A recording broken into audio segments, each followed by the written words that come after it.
It is one of the fastest growing disciplines in world motorsport, turning the humble gamer into the new age athlete. With a community expanding into millions worldwide, this isn't child's play. Sim racing is the real deal. Welcome to Speedweek's eSeries.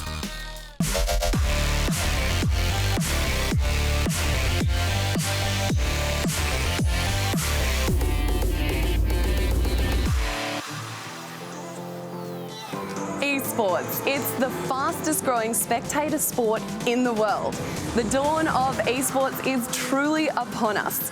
Welcome to Speedweek's eSeries, powered by Gran Turismo Sport and PlayStation 4. A revolutionary new show where we pit professional driver against gamer in the fastest cars on the best tracks in racing simulators, competing for the inaugural Speedweek eSeries title. Racing simulators have, without a doubt, changed the dynamics of motorsport, creating a playing field that allows gamers a leg up in chasing their car racing dreams and provides an avenue for professional drivers to sharpen their skills and increase circuit knowledge. Shining a light on the best of the very best, our talented lineup will go head-to-head on a platform that boasts over 5 million players since its release in October 2017. That platform is Gran Turismo Sport. Over our 4 rounds, we will visit Mount Panorama, Suzuka Circuit Japan, Monza in Italy, and Circuit de la Sarthe in France. Hold on to your seats because we are in for one hell of a ride. I'm Jake Blackall, 22, avid sim racer, being picked up by Ash Sutton to compete in British Sim Racing Tourer Cars Championship and compete in numerous European leagues. I'm driving in the BMW M6 GT3. I'm Keishi Yuka. I'm 31. I'm a 2016 GT Academy International finalist. In 2017, I raced in the Nissan Micro Cup in Canada, and I'll be racing in the Nissan GTR GT3. I'm Joel Dimack. I'm 28 from Brisbane, Queensland. I'm a professional drifter and a sim racer. Today I'll be driving the Audi R8 GT3. I'm Simon Feigl, I'm 33 years old from Melbourne, the highest placed Australian within the Blancpain GT Championship in iRacing, and today I'll be driving the McLaren GT3. I'm Josh Muggleton, 31 from Sydney. I'm gamer turned real life racer through GT Academy, and for this competition I'm racing the Mercedes AMG GT. I'm Matt Simmons, 29 from Melbourne, Australia, the winner of the Nissan PlayStation GT Academy Championship, now a professional driver, and now driving the Jaguar F-Type GT3. I'm John Collins, 26 from Sydney, 2015 Australian Formula 3 champion. I'm a pro driver, driving the Honda NSX GT3. I'm Luke King, 28 years old from the Central Coast of New South Wales, pro driver, currently racing in the 2018 Toyota 6 Racing Series. Today I'm racing the Ferrari 458 Italia GT3 and I'm here to beat up some gamers. Well, there you have it. What a stellar lineup. Wishing all our drivers and gamers the very best of luck because now it's time to get into our first qualifying session. Thank you, Tess. Welcome to the very first qualifying session for the Speedweek eSeries. Justin Rouge is alongside me, Matt Nolte, for this one lap to get it right here at Mount Panorama. It's huge commitment around here, and it's looking like it's going to be a very good lap as well. So huge respect for these guys, doing a great job. So Simon Feigl gets across the line at 2:04.7 to put himself into the top position. But then this guy come out, Josh Muggleton, a smashing lap when he comes to the finish line, lowering the benchmark just a further 1.4 seconds down the road. But then Matt Simmons came out and laid down this time, which would be good enough to take the number 1 spot at 2:03.07. And that's how they'll start for race number 1. Simmons and Muggleton on the front row, Feigl and Ayukai on the second row, Blackhall and Luke King, John Collins and Joel Dimack will start on that 4th row. Justin, it's going to be very hard to look past Matt Simmons in this one, though. Just looking at the field, the competitiveness in these guys, it's going to be an epic race. Can't wait to see it. You can feel the tension down here right now amongst our 8 drivers. Some are pro drivers and some are professional gamers out there. There's a bit for everybody, isn't there? Sure is, and funny enough, I know quite a few of these guys, so I can just imagine the anticipation and the kind of racing we're going to see. So a rolling start here for the first race around Mount Panorama of this Speedweek eSeries. As the Jaguar comes around with Muggleton alongside, this Jag should have a whole heap of horsepower going up Mountain Straight for the first time. So into Hell Corner for the first time around Mount Panorama for 3 laps. We jump on board with Jake Blackhall as he's already applying the blowtorch to the back of that Nissan GTR. Yeah, the run up to Mountain Straight is going to be very important, and we want to see the toe. Hopefully, can capitalise on this move. So Climb towards the top of Griffins for the first. It's only 3 laps, so just under 20 kilometres of racing to follow us here, and already it's got the intensity of a last lap screamer as Simmons leads us up to the top of the cutting on lap number 1. You think it's a 1 lap dash the way they're going? He got the wall on the way through, and it might have hurt the car for a split second. There's the big Mercedes of Josh Muggleton running second, Simon Feigl in third place, and Oyukai in the GTR is back there in fourth. Luke King seems to be making some progress as well from the start, so it'll be interesting to watch him as well. Blackhall eating the curve. The car looks nervous across the top here. The first lap trying to get... Oh, one car going massively wide. Did it make it through the turn? No, it didn't. John Collins finding the gravel on the outside and lucky to get away with that. Well, another one's gone off as well in the dipper. So they're all being caught out here by, 1, tyre temperature's probably not coming up, and 2, other cars around them. It's making it hard for them too. Knowing it's a 3-lap race, people are going to be making mistakes. So out of Forest Elbow, the big long stretches of Conrod Straight for the first of 3 laps. This is where we'll start to see the higher horsepower cars really show their prominence. You're on board with Blackhall again as he's behind the back of the Ferrari of Luke King, challenging for the position. Side by side here on the runs to chase. Who's going to give in first here? Is he going to do it? No, he backed out. I'm surprised he backed out of that, to be honest. That was gutsy, to say the least. The Ferrari holds on now. They sweep through the chase and down underneath the bridge for the first lap. Matt Simmons is starting to put a bit of a margin on Muggleton. We're watching this battle a bit further in the pack as we go down to Murray's. Yeah, it's going to be important. Again, lap 2 is going to be important. Going to need a good run here to benchmark him and try and chase Simmons. So 1 lap in the books and everybody's safely through, apart from Collins, who went wide at the top there at McPhillamy Park. They climb the mountain once again. It's a big track, 6.2 kilometres and just over 2 minutes per lap. You are very, very busy behind the wheel. Yeah, see now if he's going to get the draft for Mountain Straight. Doesn't look like he's going to get the run, but he's flashing the headlights, it seems. So what's Blackhall got for us? Back on board now. Just through the sweeper, they climb the hill here.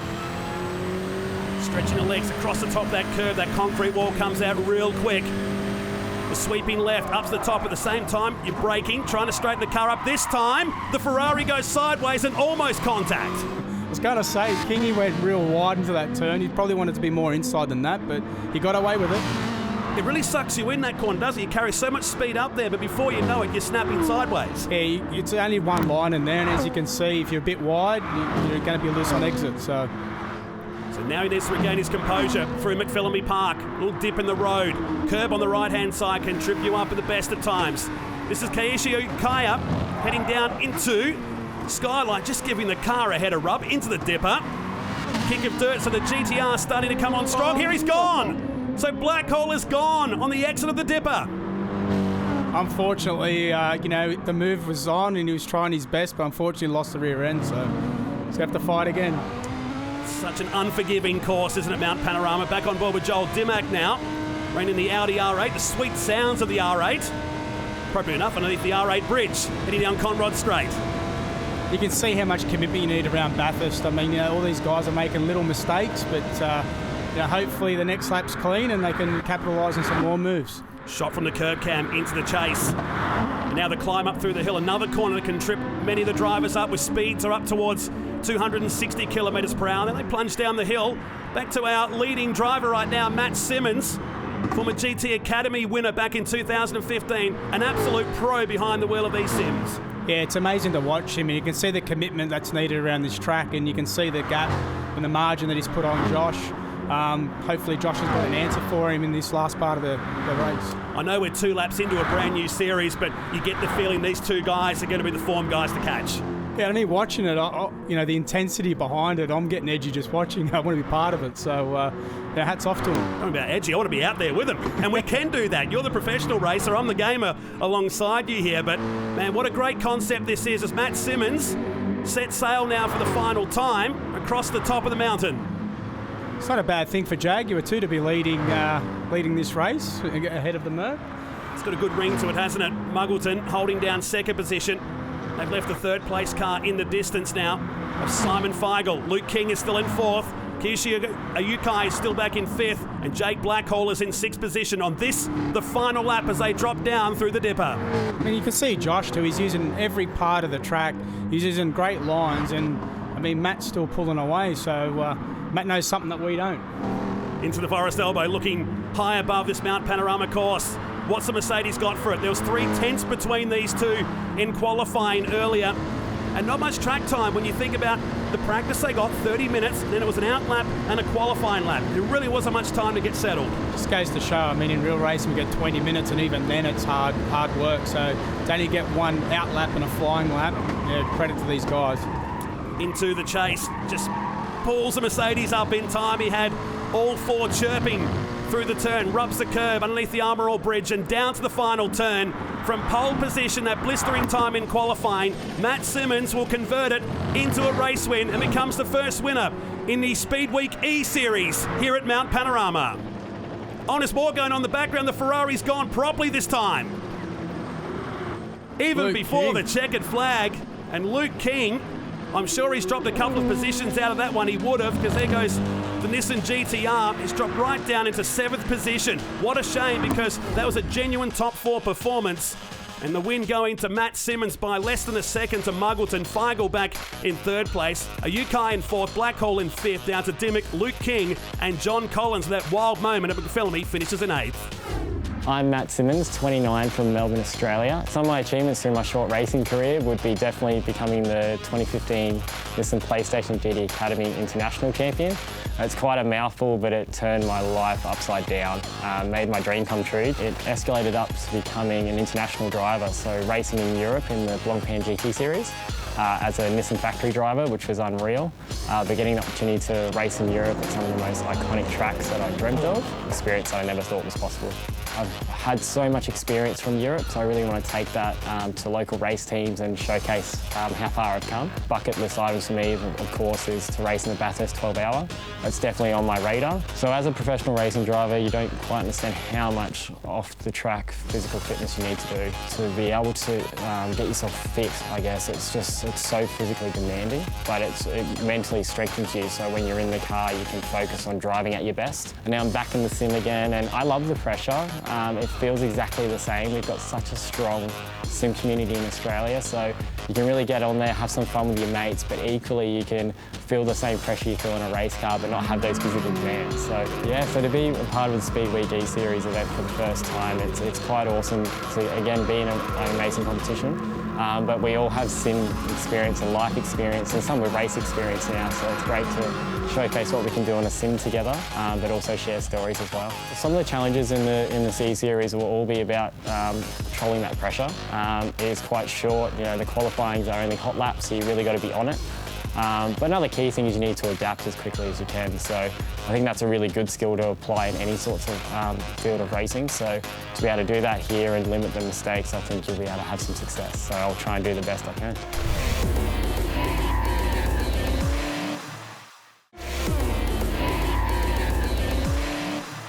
I'm Keishi Yuka, I'm 31, so my biggest achievement so far would definitely be reaching the GT Academy International Final in 2016. Obviously it's a huge opportunity for anyone, regardless whether you're a racer or a gamer. So to get there was a big chance, and obviously didn't come away with a win, unlike Matt, who's with us today as well. And then last year, well, it was a struggle in a lot of parts of the year, going to the Micro Cup completely self-funded. But yeah, it was really a matter of, I had to risk it all. I had to go over there, buy my own car, find my own way around, try and find someone to look after the car even. The first few days I really didn't know. I bought the car and had nowhere to store it even. So that was where we were to start with. But we went there and just gave it a good crack, and some good memories there as well.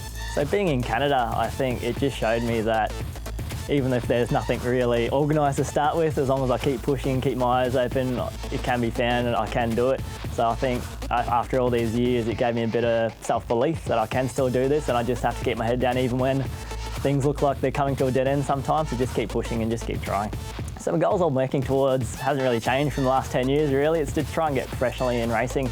That's where my heart lies. I really don't care about anything else in life. So being in the Speedweek eSeries, it's a pretty good feeling really, just to be recognised and I guess not forgotten a bit after GT Academy, and just relishing the opportunity to be here with these guys that really are the top level gamers and racers, and just see how we go, and yeah, it's a good chance to keep the competitive streak alive.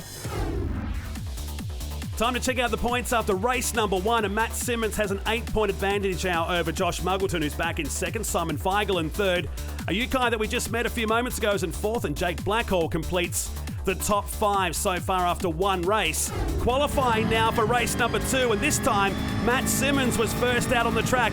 We saw the time from qualifying session 1. We thought that wasn't going to be knocked down in the second session. Well, it caught us both by surprise, Justin, because he stopped the clock at that number right there. Yeah, this guy's just on it. He's on the game, and you can tell he's determined to win. A full second underneath what he said earlier before. Josh Muggleton came out in the Mercedes. He would qualify on the front row once again, but it was a 2:04 flat this time. And in the final car to come out, Simon Feigl, as we saw in the first qualifying session earlier today, he come out the final turn to complete his lap aboard the McLaren 650, but only a 2:04.49. And that's how they'll start once again. Jaguar and Mercedes on the front row, Simmons and Muggleton, Feigl and Blackhall on the second row, Yukai and Luke King starting out of 5 and 6, and John Collins and Joel Demack starting out of 7 and 8, the Honda and the Audi for race number 2 here at Mount Panorama in Bathurst. The drivers are getting set, the tension's rising once again. You've had a lot of experience in here. What do you train yourself up for in this moment? It's funny just seeing Simmons there, how committed he is. He's just focused, you know, he's just looking at the screen. How can I be better than anyone else? So, yeah, high commitment, high stress. All mixed into one would say, as we're on the rolling lap coming around to start the second race. Another 3 laps around Mount Panorama here at Bathurst. Simmons was a clear winner before by just a second. What's he got for us as we go green here in race number 2? Muggleton just needs to try and stay on the back of Simmons. Just stay in the draft. We want to be as close as possible at Forest Elbow for that run down Conrod Straight too. Climbing the hill, so just as we saw in the first race, the Jaguar. Here's the Ferrari coming through the field once again of Luke King, who was caught up, probably on his own doing, coming in underneath the Armour All Bridge, trying to make the moves on the big Nissan GTR on the outside. This is brave. High commitment again, and he's gone really wide there as well, so hopefully it doesn't hurt him into the cutting. He has to slot back in behind the GTR as they climb the shelf and up to the cutting for the first of 3 laps. Order unchanged in the front again. It runs wide and almost glances the wall, and that's cost him a position. And that's what we said the last race, you know, going wide there's going to hurt you, and that's what happened. Why are we seeing that on the first lap? Because it's just knowing it's only a 3-lap race and you can see the leaders pulling away. Probably just a bit of an experience maybe. Across the top of McPhillamy we go. High-speed part of the circuit, you can't make a mistake. It's so narrow through this section, and getting the car pulled up down here, like we saw in Muggleton, just pulling the Mercedes up, it really unloads the car. The weight really transfers to the rear. You can lock the brakes really quickly. And it seems that Simmons is very good on cold tyres too. I mean, if I was Muggleton, I'd like to be a bit closer into Forest Elbow to get a good run down Conrod Straight, but it seems that Matt knows how to get speed. Gone on the exit of Forest Elbow. So easy to do when the track is still dropping away, and it puts him right to the back of the field now. And as a racer myself out of Forest Elbow, you're trying to get on that accelerator as quick as possible, maybe a bit too quick. So drop him a ton of positions now in position number 8. Here's the Mercedes still running in second. The Ferrari on the charge through the field. A great 3-car scrap here with Luke King, Collins and a Yukai for 3rd, 4th and 5th, and the Ferrari goes off again. It looks like it got a bit of a hit there, Matty. Well, the classic bump and runs in racing. Even in sim racing, it's right there, isn't it? Yeah, I know. I'm used to it in real racing. Here's the GTR now of a Yukai running now in 5th position. We go back to 1st and 2nd as they climb the mountain once again. And as we saw in race number 1, the first 2 put in a margin. More action happening here at Hell Corner. He's even got the blinker on. Go past. Wow, it's very polite. The McLaren saying indicate, pass me on the left. And the GTR will go side by side. Was he playing the psych out here, maybe? I don't know. I'm not sure what he's up to, but he needs to get on with it. Here he comes. Feigl, who qualified in 3rd position, has dropped back to 4th. Climbing the hill again. Expecting big things from this GTR this year. Yeah, I mean, you know, the GTR is a great car, and obviously it likes Bathurst, but again, he's gone wide. Bit of a wide entry there, so looks like he's got a good exit, though, after all that. When you think of GTR, you think of Bathurst in the 90s. Straight away, don't you? I mean, even the sound, listen to it, just sounds spectacular. So the McLaren across the top. Another part of the track. There's the metal grate on the right-hand side. If you get that, it can unsettle the car. I held my breath for a moment then. You can't afford really to hit that curb on the right-hand side. I know that from personal experience. And again, you can see how much it unsettles the car if you get the line wrong. And obviously it unsettled the car, and you can see now the transitions between corners, how much it's upsetting the car as well. So the McLaren a bit stronger across the top of the mountain, but nowhere really to pass until we get down to Forest Elbow. And straight away, Yukai protecting the line. McLaren runs wide. That was probably deliberate to get better drive out of Forest. Be interesting to see if the McLaren can catch the Nissan down the straight in the draft. Back on board. Maybe a bit too far away, maybe, but we'll soon find out after the chase. He might close the gap, but by the time he gets to that right-hand kink, he'll have to settle in and maybe for a look at the left-hander. Great shot from the curb once again through the chase as the Ferrari pulls out for the move down the inside, and access denied, but this time the car in front takes to the dirt. I think he's looking in his mirror. Oh!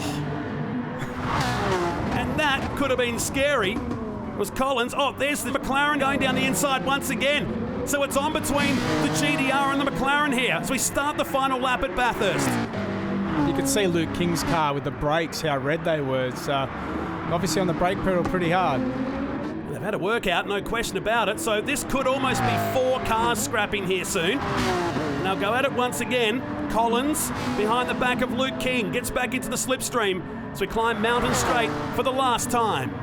And these two guys are very experienced, so I'll be interested who comes out on top. Pulls out for a look, deep under brakes, he climbing the hill and gets it done. Textbook move there at the top of Griffin's Bend. And he's got the indicator on as well. They've been far too polite for race time. Oh, he can't do it there. And he had to pull out the last second. That was almost Ambrose Murphy-esque, wasn't it, from back in 2005? They got away with it, though. Only just. Climbing the shelf. Simmons and Muggleton, well, they've checked out of this race once again. To watch this battle inside the top 5. John Collins, who had that moment. Now the Ferrari's having another big moment. Left, right, spin, tags the wall a second time. Just goes to show the commitment needed around here. And if you push too much, you unfortunately hit the wall. A race to forget for Luke King as Matt Simmons is having a bit of fun on the final lap. Whether it was planned or not, the big Jag snaps sideways on the exit of Forest, and again Muggleton not close enough to make an impression in this race. Unfortunately, a lot I would have thought maybe Josh would have been able to hold with him and take the pace to him, but unfortunately the Jags is too good today. Downhill approach into the chase. It's been there for over 30 years now. A great addition to this course back in the mid-80s. Another passing opportunity here at Bathurst, but down to the final turn. A 2:02.87 was the pole position time. He whacked a second off that from his previous qualifying run. And Matt Simmons will go back-to-back here at Mount Panorama, collects race win number 2. Muggleton will have to hold down second, but points, and more points to go back to Simon Feigl, and the GTR will come home in 4th position ahead of Collins, who had another interesting race. It was great racing by these guys, and again, it just shows the commitment needed to be fast around here. And well done to Matt Simmons, Josh Muggleton. They'll live and fight another day. There's Luke King further back in the field there too, in 6th position, but Matt Simmons by 2.7 seconds this time to Muggleton. Feigl in 3rd, Ayukai in 4th ahead of Collins, King, Blackhall and Joel Dimmock, some 32 seconds behind Matt Simmons, who goes back-to-back here at Bathurst. The points sees Matt Simmons now on 66. That's 16 points clear of Josh Muggleton. We go back to Simon Feigl, Ayukai in 4th, Blackhall in 5th position, then Luke King, John Collins, and Joel Dimmock back there in 8th position after the first round here at Mount Panorama. Well, it is with great pleasure that I hand our trophy over to our winner of round 1 of Speedweek's inaugural eSeries. Congratulations, Matt Simmons. Well done. What a solid effort. You must be pretty pleased to start the series with a win. Yeah, it's awesome. I was actually really surprised to be able to get around with 2 poles and 2 race wins. But yeah, the pressure's on. We've got a great group of guys that are racing hard, so hopefully I can keep the lead and go moving on to Suzuka. How are you feeling about next round? Tough. I definitely, Bathurst one of my favourite tracks, so I knew I'd be pretty good there. So Suzuka is a bit unknown, so we'll just see how we go and hopefully stay up near the front. Can't wait for round 2. Congratulations again on the win. Thank you. Cheers. Let's take a look at the overall points right now. The pro driver's on 154. The Gamers on 114 after the first round here at Bathurst, with Matt Simmons leading on 66 points, 16 clear of Josh Muggleton, while the Gamers has been led forward by Simon Feigl, who has 8 points over Keisha Yukai. Well, what a start to Speedweek's eSeries. Matt Simmons on fire. This is just the beginning. We are set for an exciting series. Will our professional drivers be able to keep the lead next round, or will our gamers keep turning up the heat out at Suzuka Circuit, Japan? One thing for sure is this championship is revving up. We'll see you in round 2.